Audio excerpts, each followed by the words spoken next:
Properties of group.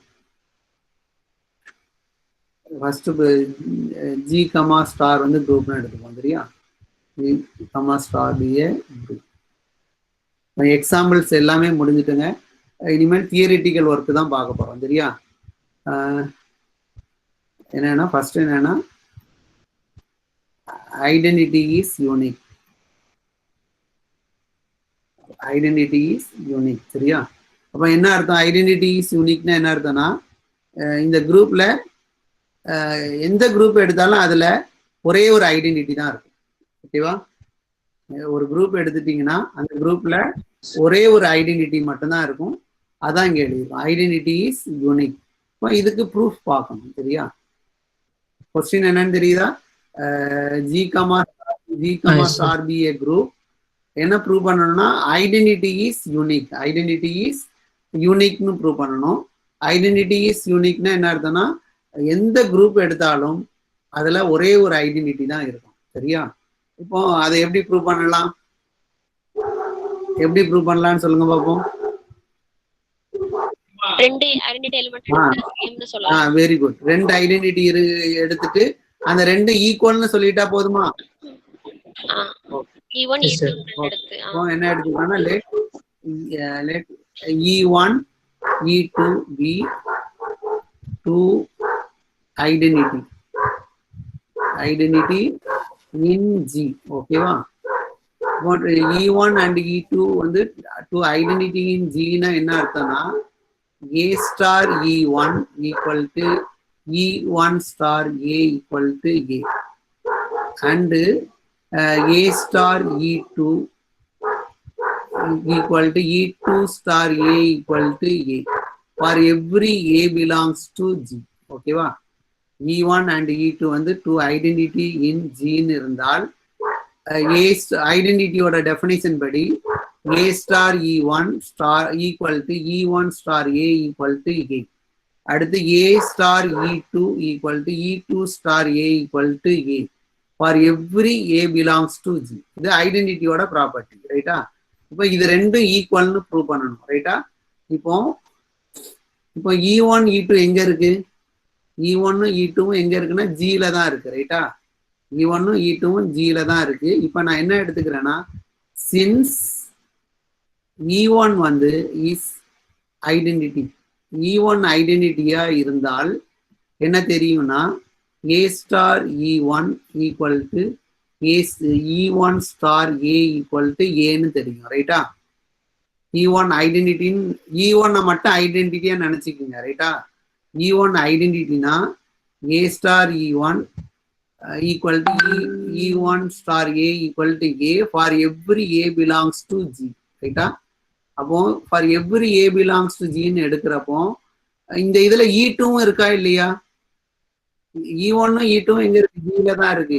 இப்போ இந்த E2வும் வரும் ரைட்டா. அப்போ இந்த இதுல இன் பர்டிகுலர் ஏக்கு பதிலா E2 போடுங்க. E2 star E1 equal to E1 star E2 equal to E2. இந்த இடத்துல ஏக்கு பதிலா என்ன போட்டிருக்கேன்னா E2வை சப்ஸ்டிட் பண்ணிருக்கேன் ரைட்டா. அடுத்து இதே மாதிரி சின்ஸ் E2 வந்து ஐடென்டிட்டி ரைட்டா. E2 வந்து ஐடென்டிட்டி ஓகேவா.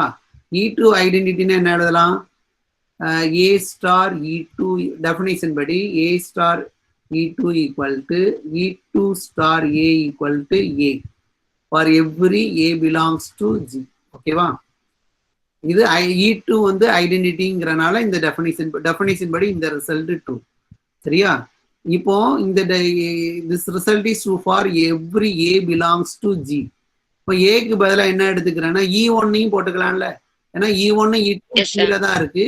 அப்போ இங்கேயும் என்னன்னா in particular A equal to E2ன்னு எடுத்துக்கோங்க, sorry A equal to E1 எடுத்துக்கோங்க. இப்போ இதில் சப்ஸ்டிட் பண்ணுங்க E1 star E2 equal to E2 star E1 equal to E1 ஓகேவா. ஸோ இப்போ இந்த இந்த இந்த ரெண்டுத்தையும் பாருங்க. எல்லாமே ஈக்குவலா? இந்த ரெண்டுத்தையும் பாருங்க. இங்க E2 ஸ்டார் E1, இங்கேயும் E2 ஸ்டார் E1 இருக்கு, E1 ஸ்டார் E2 இருக்கு. இப்போ எல்லாம் இந்த இதுல E1 star E2வும் E2 star E1 என்னன்னா E1 தான். இங்க E2 star E1 equal to E1 star E2 equal to E2. இப்போ இந்த ரெண்டு மூலமா என்ன சொல்லிடலாம்? E1 ஈக்குவல் டு E2ன்னு கன்க்ளூட் பண்ணிடலாமா? எல்லாம் ஈக்குவல் தான். இங்க கண்டுபிடிச்சிருக்க எல்லா வேல்யூமே என்னன்னா இங்க ஈக்குவலா தான் கண்டுபிடிச்சிருக்கோம். இங்க E2 ஸ்டார் E1ம் E1 ஸ்டார் E2வும் கண்டுபிடிச்சிருக்கீங்க. இங்க E2ன்னு வந்திருக்கு. அதே வேல்யூவை தான் இங்க கண்டுபிடிச்சிருக்கேன், E1 வந்திருக்கு. ஸோ இது ரெண்டும் சேம் தான். சரியா? அப்போ இதுல இருந்து என்ன கன்க்ளூட் பண்ணிக்கலாம்னா E1 equal to E2. Hence E1 equal to E2. சரியா? ஸோ ஹென்ஸ் அண்ட் ஸோ என்ன எழுதலைன்னா every group G has a unique inverse, unique identity. ஓகேவா? எந்த குரூப் எடுத்தாலும் அந்த குரூப்ல ஒரே ஒரு ஐடென்டிட்டி தான் இருக்கும். அந்த ஐடென்டிட்டிக்கு நோட்டேஷன் நம்ம என்ன கொடுத்துக்கிறோம்னா ஈன்னு கொடுத்துக்கிட்டோம். சரியா? இதுதான் ஃபர்ஸ்ட் ப்ராப்பர்ட்டி. பார்த்துக்கோங்க, நல்லா கவனிச்சிங்க. இன்னும் நம்ம தியரிட்டிக்கலா இப்பதான் உள்ள ஒரு படிக்கும். சரியா? G, ஸ்டார் வந்து குரூப். அந்த குரூப்ல எந்த ஒரு குரூப் எடுத்தாலும் அந்த குரூப்ல ஒரே ஒரு ஐடென்டிட்டி தான் இருக்கும். அதான் இங்க எழுதியிருக்கேன். சரியா? அதுக்கு நம்ம ப்ரூஃப் கொடுக்கணும். ஒரே ஒரு ஐடென்டிட்டி தான் இருக்குன்னு ப்ரூவ் பண்ணணும். கண்டிப்பா குரூப்ல ஐடென்டிட்டி இருக்குன்னு டெஃபினிஷன் படி தெரியும். ரைட்டா? சப்போஸ் ரெண்டு ஐடென்டிட்டி இருந்தால், 2 ஐடென்டிட்டி இருந்தால் E1 E2 வந்து ஐடென்டிட்டி இன் ஜின்னு எடுத்தீங்கன்னா ஐடென்டிட்டியோட டெஃபினிஷன் படி இதை எழுதலாம். சரியா? E1 identity, so first line true. E2 identity, second line true. சரியா? This result is true for every A belongs to G. G ல எந்த எலமெண்ட் எடுத்தாலும் இந்த ப்ராப்பர்ட்டி ட்ரூ. சரியா? இப்போ E1 E2 வந்து எங்க இருக்குன்னா குரூப் ஐடென்டிட்டி எங்க இருக்குன்னா Gல தான் இருக்கும், குரூப்ல தான் இருக்கும். அப்போ E1 E2 வந்து எங்க இருக்குன்னா Gல இருக்கும். இப்போ ரெண்டு ஐடென்டிட்டி இருக்கு. ஃபர்ஸ்ட் என்ன செஞ்சுக்கிறேன்னா E1 வந்து ஐடென்டிட்டின்னு அசியூம் பண்ணிக்கிட்டு நான் சம் கால்குலேஷன் போடுறது. சரியா? ஐடென்டிட்டியா இருந்தால் A star E1 equal to E1 star A equal to A for every A belongs to G. சரியா?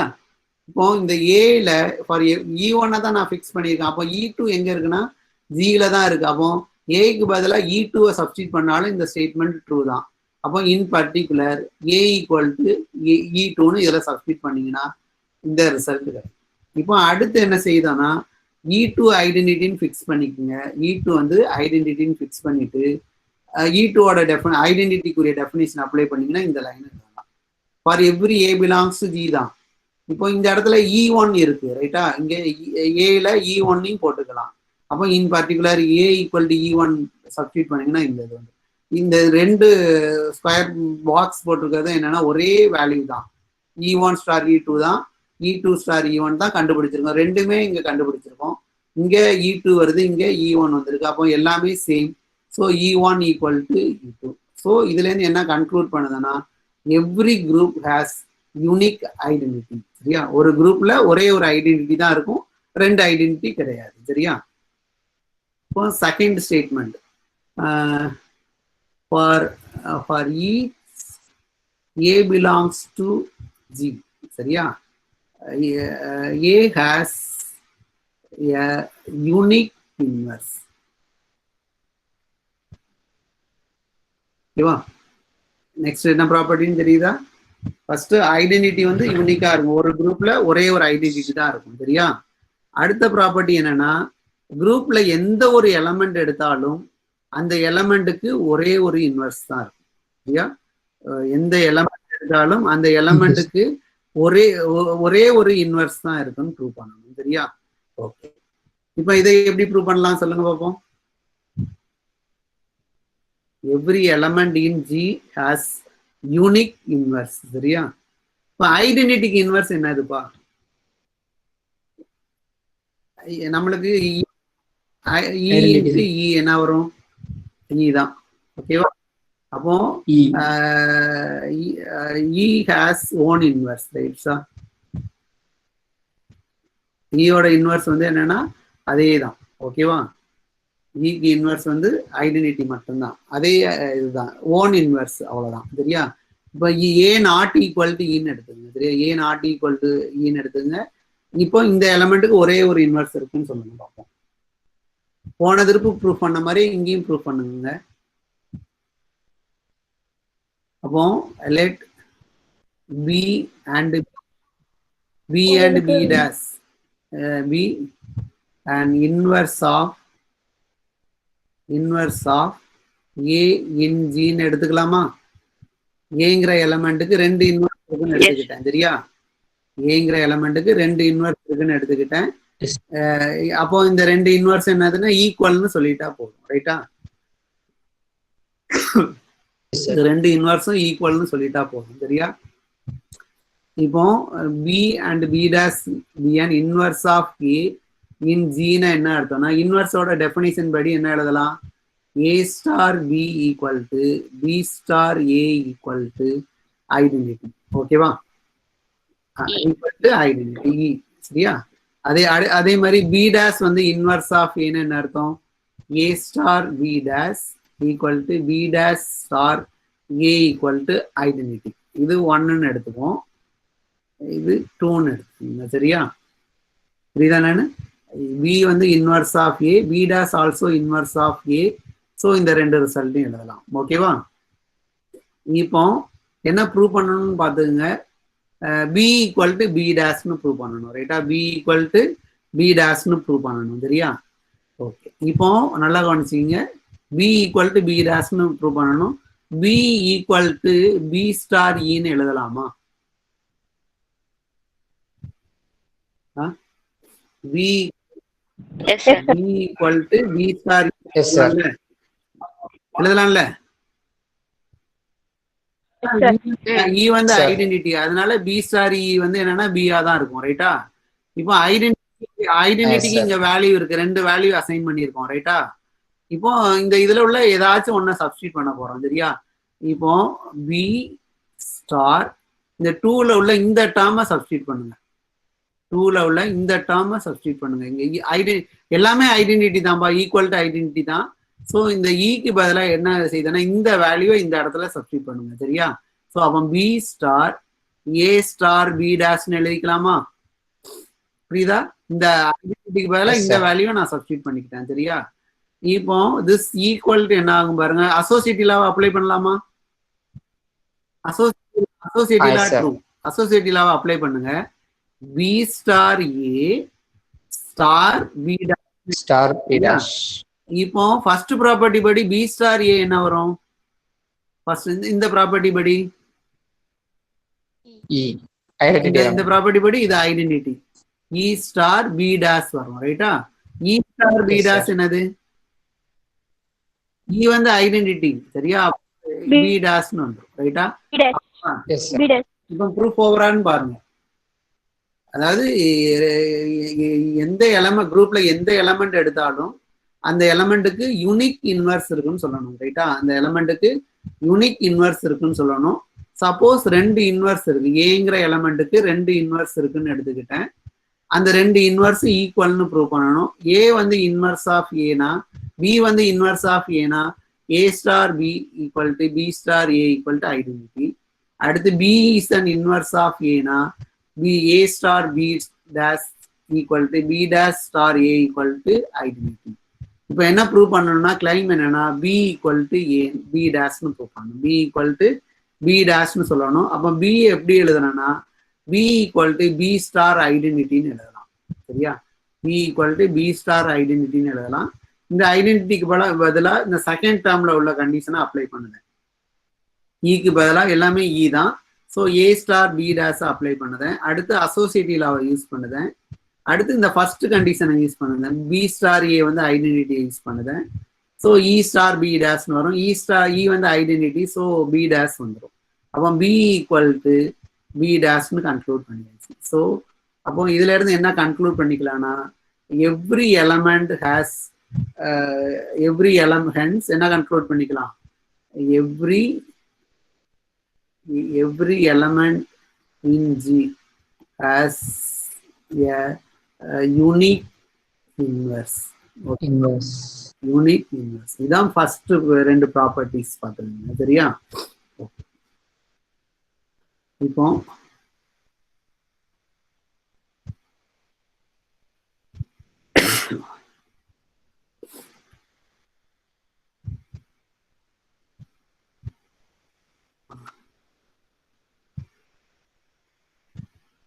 அடுத்த ப்ராப்பர்ட்டி என்னன்னா தேர்ட் ப்ராப்பர்ட்டி.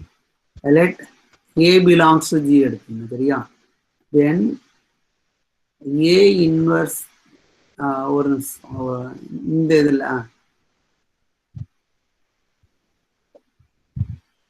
இப்போ சில நொட்டேஷன்ஸ்லாம் யூஸ் பண்ணுவோம். என்னன்னா இதில் அடுத்ததில்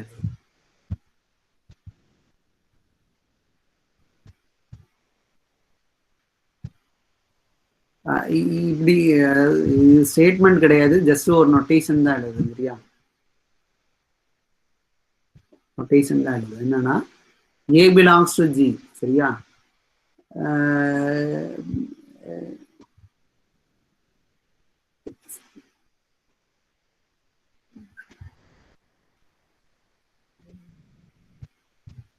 V is an inverse of A na. V is an inverse of A இருந்தால் என்ன அர்த்தம்னா என்ன எழுதிங்கன்னா உங்க டெஃபினிஷன் படி A star B equal to B star A equal to ஐடென்டிட்டின்னு சொல்லுவோம் சரியா. இந்த B எப்படி எழுதலாம்னா A inverse equal to B சரியா. நல்லா கவனிச்சிங்க. இது என்னன்னா இதுக்கு என்ன அர்த்தம்னா இன்வர்ஸ் ஆஃப் ஏன்னு அர்த்தம். இன்வர்ஸ் ஆஃப் ஏ என்னன்னா பி ரைட்டா. அப்போ ஏ இன்வர்ஸ் ஈக்குவல் டு பின்னு எழுதிருக்காங்க சரியா. இன்வர்ஸ் ஆஃப் இதுக்கு அர்த்தம் என்னன்னா இன்வர்ஸ் ஆஃப் ஏ சரியா. அப்போ ஏ இன்வர்ஸ் ஈக்குவல் டு பின்னா பி இஸ் இன்வர்ஸ் ஆஃப் ஏன்னு அர்த்தம் சரியா. ஏ இன்வர்ஸ் ஈக்குவல் டு பின்னா B is an inverse of A. ஓகேவா. இப்போ தேர்ட் ப்ராப்பர்ட்டி என்னன்னா let A belongs to B ன்னு எடுத்துங்க. then A inverse the whole inverse equal to E. A inverse the whole inverse equal to E சரியா. அப்போ என்ன அர்த்தம், இதுக்கு என்ன அர்த்தம், inverse of A inverse is A. இது என்னன்னு A inverse equal to B னா என்ன அர்த்தம்பா, B is the inverse of A. ஓகேவா. இதுக்கு என்ன அர்த்தம், B is an inverse of A. ஓகேவா. அப்போ இந்த இடத்துல என்ன ஆகும் பாருங்க, என்ன மீனிங் வருது பாருங்க. A inverse is the sorry A is an inverse of A is an inverse of A inverse. Sorry. ஓகேவா. A is an inverse of A inverse. ஓகேவா. இப்போ இது ப்ரூவ் பண்ணணும் பாருங்க.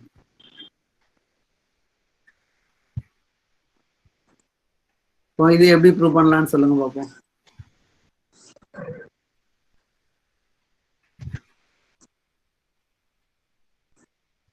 அதாவது A inverse equal to B னா B is inverse of A. ஓகேவா. B is inverse of A. அப்போ A star B equal to B star A equal to E. ஓகேவா. இப்போ அப்போ இங்க என்ன ப்ரூவ், இதனுடைய இன்னொரு மீனிங் சொல்லிடுறேன். A is an inverse of A சரியா. இது ரெண்டும் ஒண்ணுதான் சரியா. நொட்டேஷன்ல எழுதிருக்கிறது இப்படி எழுதியிருக்கோம் ரைட்டா. இப்போ ப்ரூஃப் என்னன்னா, இப்போ இது ப்ரூவ் பண்றதுக்கு பதிலாக இதை ப்ரூவ் பண்ணாலே போதும். இதுக்கு ப்ரூஃப் என்னன்னா A star A inverse star A equal to ஐடென்டிட்டின்னு சொல்லிட்டா போதுமா. இதானாங்க. Yes sir.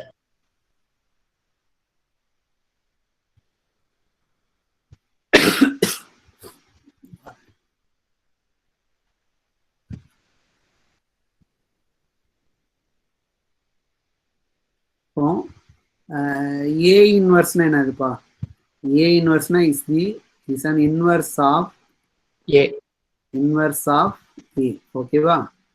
இப்போ A inverse is an inverse of ஏன்னு என்ன அர்த்தம்? A star A inverse equal to A inverse star A equal to identity, ரைட்டா? எஸ். இப்போ A is an inverse of ஏன்னா என்ன ப்ரூவ் பண்ணுவீங்கன்னு சொல்லுங்களேன். நம்ம ப்ரூவ் பண்ண வேண்டியது A is an inverse of A inverse prove பண்ணணும், ரைட்டா? A is an inverse of A inverse prove பண்ணணும்னா A star A inverse star A equal to ஐடென்டிட்டின்னு சொல்லிட்டா போதும், ரைட்டா? A is an inverse of A இன்வர்ஸ்னா A star A inverse equal to A inverse star A equal to ஐடென்டிட்டின்னு prove பண்ணா போதும், சரியா? அதானங்க? Yes sir. B is an inverse of A னா A star B equal to B star A equal to identity தானே சொல்லுவீங்க. Sir. A is an inverse of A inverse சொல்லணும்னா A star A inverse equal to A inverse star A equal to identity தான் சொல்லணும், ரைட்டா? அப்ப இங்க prove பண்ணிட்டோமா? A inverse இது வந்து inverse of A ன்னு ஏற்கனவே தெரியும், நம்ம டிஃபைன் பண்ண நோட்டேஷன் படி. மூணாவது ஸ்டேட்மெண்ட்டுக்கு ஒரு நோட்டேஷன் டிஃபைன் பண்ணோம். A inverse equal to B னா என்ன அர்த்தம்னா ஏ இது என்னன்னா இன்வர்ஸ் ஆஃப் பின்னு அர்த்தம், சரியா? அப்போ இங்க நம்ம ப்ரூவ் பண்ண வேண்டியது A is an inverse of A inverse, சரியா? அப்போ A is an inverse of A இன்வர்ஸ்னா இந்த ரிசல்ட்டை ப்ரூவ் பண்ணணும். பட் இது தெரிஞ்சது, since A inverse is the inverse of A inverse is the inverse of A. அப்போ இந்த டெஃபினிஷன் படி A star A inverse equal to A inverse star A equal to A ன்னு எழுதிக்கலாம். ஸோ இந்த statement வந்துட்டு ஆட்டோமேட்டிக்கா. ஸோ அப்போ ஒன்றும் இல்லைங்க, என்ன சொல்லுதாங்கன்னா A is an inverse, A inverse is the inverse of A, then A is an inverse of A inverse. அதான் சொல்லுதாங்க.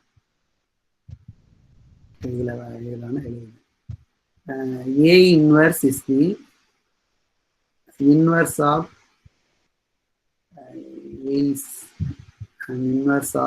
an inverse of A implies A is an inverse of A. அதான் அங்க அந்த statement உடைய அர்த்தம், inverse of A inverse. புரியுதானு? இது குரூப்ல உள்ள element, இந்த எலமெண்ட்டுக்கு ஒரு இன்வர்ஸ் இருக்கும், அந்த இன்வர்ஸ் இது. அப்போ இதுவும் குரூப்ல உள்ள எலமெண்ட் தான், சரியா? அப்போ இதுக்கு ஒரு இன்வர்ஸ் இருக்கும், அந்த இன்வர்ஸ் என்னன்னா A தான். புரியுதானு? ஏன் இங்க இருக்கப்பா, ஏன்னு ஒரு எலமெண்ட் எடுக்கேன், அந்த எலமெண்ட்டுக்கு நம்ம செகண்ட் ப்ராப்பர்ட்டி படி இதுக்கு ஒரு யூனிக் இன்வர்ஸ் இருக்கும், சரியா? அந்த இன்வர்ஸ் வந்து இதான், ஓகேவா? அடுத்து என்னன்னா இது ஜியில உள்ள எலமெண்ட், சரியா? இது ஜியில உள்ள எலமெண்ட். ஃபர்ஸ்ட் கிவன் என்னன்னா A belongs to G. A belongs to Gனா பை ப்ராப்பர்ட்டி 2ல இருந்து இதுக்கு கண்டிப்பா ஒரு யூனிக் இன்வர்ஸ் இருக்கும், அந்த இன்வர்ஸ் இது, ஓகேவா? இதுவும் ஜியில உள்ள எலமெண்ட் தான். அப்போ இதுக்கு ஒரு யூனிக் இன்வர்ஸ் இருக்கும், அது என்னன்னா A, சரியா? அப்போ B is an inverse of Aன்னு இருந்தால் A is an inverse of B, அதான் சொல்லுவாங்க. B is an inverse of Aனா implies A is an inverse of Bன்னு சொல்லிக்கலாம். இதுதான் அங்க அந்த ஸ்டேட்மெண்ட்ல ப்ரூஃப். அது என்னன்னா இதுல இருந்தே வந்துடும், இந்த லைன்ல இருந்தே சொல்லிடலாம், சரியா? அதான் இங்க எழுதியிருக்கோம் பார்த்தீங்க. அதாவது இன்வர்ஸ் ஆஃப் ஏ இன்வர்ஸ் வந்து ஏ இன்வர்ஸ் ஆஃப் ஏ இன்வர்ஸ்ங்கிற எலமெண்டோடைய இன்வர்ஸ் என்னன்னா ஏ, ஓகேவா? அப்போ ப்ரூவ் பண்ண வேண்டியது A is an inverse of A இன்வர்ஸ்னு சொல்லணும். நம்மளுக்கு என்ன தெரியும்னா A inverse is the inverse of A, சரியா? அப்போ இந்த இன்வர்ஸ் டெஃபினேஷன் படி இதை எழுதிடலாம். நம்ம ப்ரூவ் பண்ண வேண்டியது இதுதான். ஸோ இதுல இருந்து என்ன கன்க்ளூட் பண்ணிக்கலாம்னா A is an inverse of ஏன்னு எழுதிக்கலாம், இன்வர்ஸ் ஆஃப் ஏ இன்வர்ஸ்னு எழுதிக்கலாம். So we get the result, ஓகேவா? இது தேர்ட் ப்ராப்பர்ட்டி.